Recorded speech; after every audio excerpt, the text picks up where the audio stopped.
Top quality और consistent performance के लिए सिर्फ सिल्वर पंप। टॉप क्वालिटी और कंसिस्टेंट परफॉर्मेंस के लिए सिर्फ सिल्वर पंप, नाम याद रखना।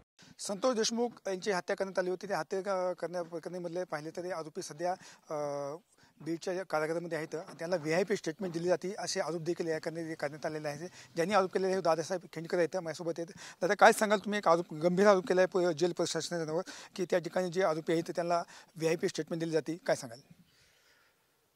जे काही या हत्येच्या घटनेमधले जे काही आरोपी आहेत त्यांना या का सवलती दिल्या जात आहेत हा प्रश्न पडतो की जेल प्रशासनामध्ये इतर आरोपींसाठी इतके कडक नियम असतात आणि ह्या जे काही आरोपी आहेत त्या आरोपींना गेटवरून तपासलं जात नाही, मध्ये त्यांचं कुठलंही सामान सोडलं जातं आहे आणि ज्या लोकांची जेलमध्ये ड्युटी नाही त्या लोकांनाही जेलमध्ये एंट्री दिली जाते आणि त्याची नोंद घेतली जात नाही आहे आणि CCTVमध्ये हा सगळा प्रकार घडलेला कैद आहे त्या ठिकाणी। कोण आहेत आरोपी ज्यांनी तुम्ही आरोप केलेला आहे की जे कोण आहेत? ते अधिकारी असतील, पोलीस अधिकारी का कोण आहेत ते? नेमके जेल प्रशासनातले कर्मचारी आहेत आणि त्या कर्मचाऱ्याची मी नावं तुम्हाला टाकलेले आहेत, सगळे सविस्तर लिहून दिलेले आहेत, तारखेसोबत घटना आणि घटनेचा वेळ सहित दिलेला आहे। कोण आहेत ते कर्मचारी? काय नाव त्यांचे? नाव काय त्यांचे? डोईफोडे आहेत, सानप आहेत,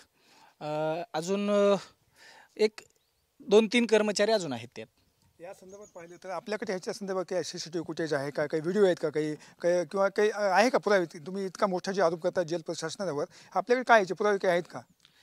आपल्याकडे माहिती आहे आणि त्या माहितीच्या आधारावरच बोलत आहोत आणि ती सत्य आहे की नाही हे तपासायचं काम प्रशासनाचं आहे। त्यांनी त्या जेलमध्ये प्रत्येक ठिकाणी CCTV आहेत, त्या ठिकाणी चौकशी करावी आणि पाहू यात सत्यता किती आहे किंवा नाही।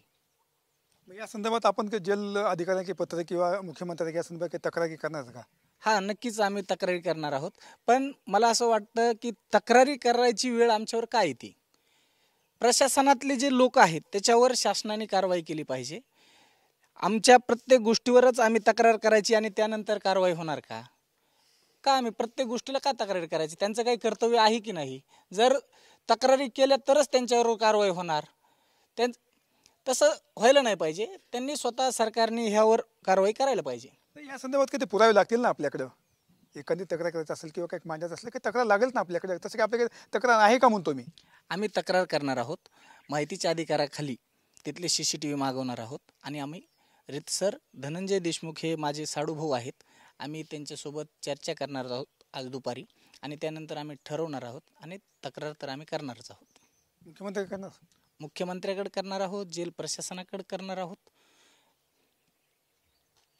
तर पाहिलं तर आपण पाहिले दुपारी ते धनंजय देशमुख यांच्या नातेवाईकांनी त्यांनी जेल प्रशासनाकडे तक्रार देखील करण्याचं या ठिकाणी सांगण्यात आले। तसं मुख्यमंत्री देखील आम्ही तक्रार करू अशी त्यांची मागणी देखील करण्यात आलेली आहे। कॅमेरापर्सन आप्पासाहेब मोगलकर, मी संभाजी मुंडे, TV9 मराठी, बीड।